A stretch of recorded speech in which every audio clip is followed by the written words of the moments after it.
You know that sudden ache when an old song comes on, or you see a childhood snack tucked on a grocery shelf? It's more than a flashback. Sometimes it hits like a tidal wave. But here's something strange.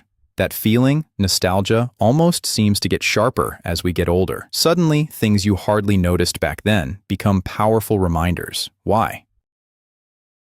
Let's start at the surface. What is nostalgia, really? Most people think it's simple. Just missing the past. But is it really only about missing what's gone? Try this. Think of your favorite childhood game. Got it? That fuzzy warmth, the smile tugging at the corners. That's nostalgia talking. But where does it come from? Originally, nostalgia was seen as a sickness. In the 1600s, doctors described it as a kind of homesickness that could drive people to madness. Extreme, right? But today, scientists see nostalgia differently. It turns out it's actually healthy for our minds, even a tool we use when things get tough. But why do we reach for the past when the present feels wobbly?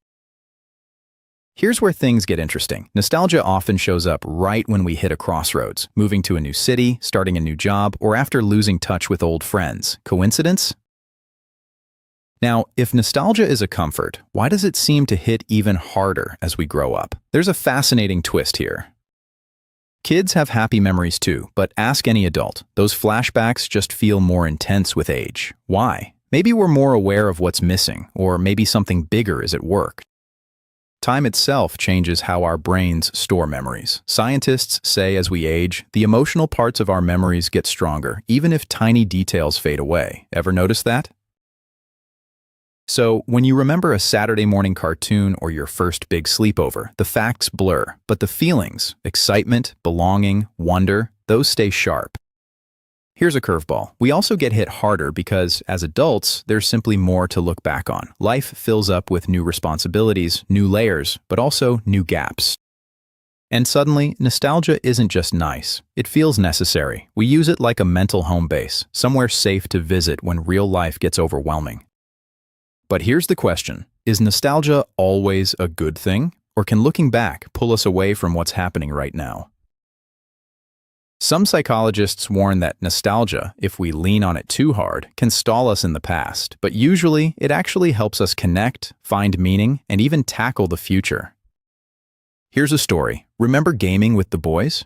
Maybe it was Halo, Mario Kart, or just late-night couch laughter over takeout pizza. For a lot of us, that's a deep well of nostalgia.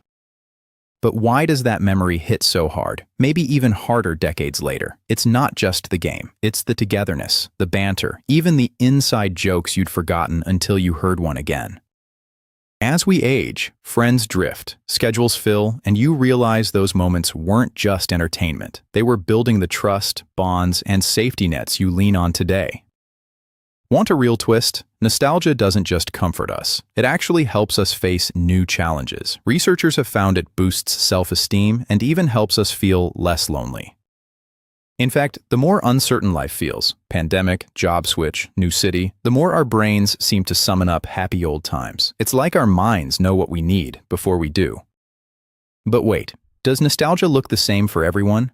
Not exactly. Some people get it from smells, some from music, others from random sights like an old t-shirt or a specific street.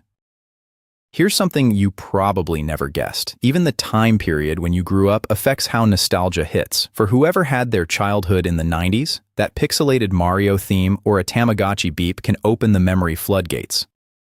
And as we scroll social media today, nostalgia marketing is everywhere. Companies know exactly which song, image, or old game trailer will make us stop scrolling and remember, for good or sometimes for profit. So, is nostalgia really about the past? Or is it about what we're missing today, a stand-in for connection, purpose, or play we no longer make time for? The deeper you look, the clearer it gets. Nostalgia is about belonging. We don't just long for places or moments, we ache for a sense of home and for people who made us feel seen. But here's where things get tricky. Sometimes our memories are edited. The tough stuff softens. The good stuff swells. Take that game night again. Were all the matches really epic wins, or does your brain paint a rosier picture? Psychologists call this rosy retrospection. Our minds edit the film to give us what we need. Is that a flaw or a feature?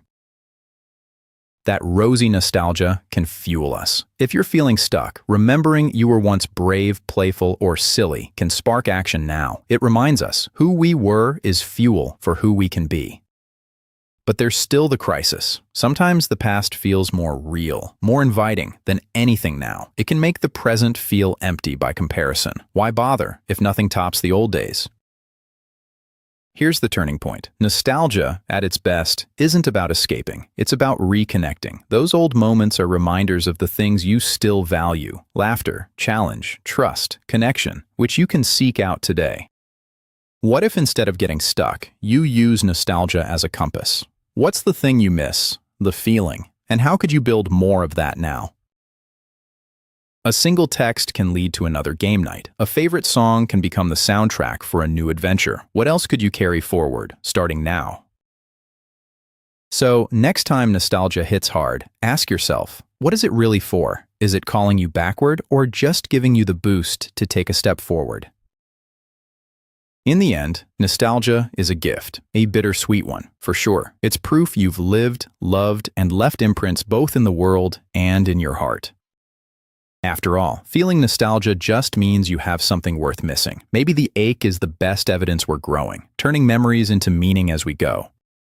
So, when that old song or game or snack hits you like a wave, let it. Feel it. Then maybe, just maybe, make today the memory you'll be nostalgic for tomorrow.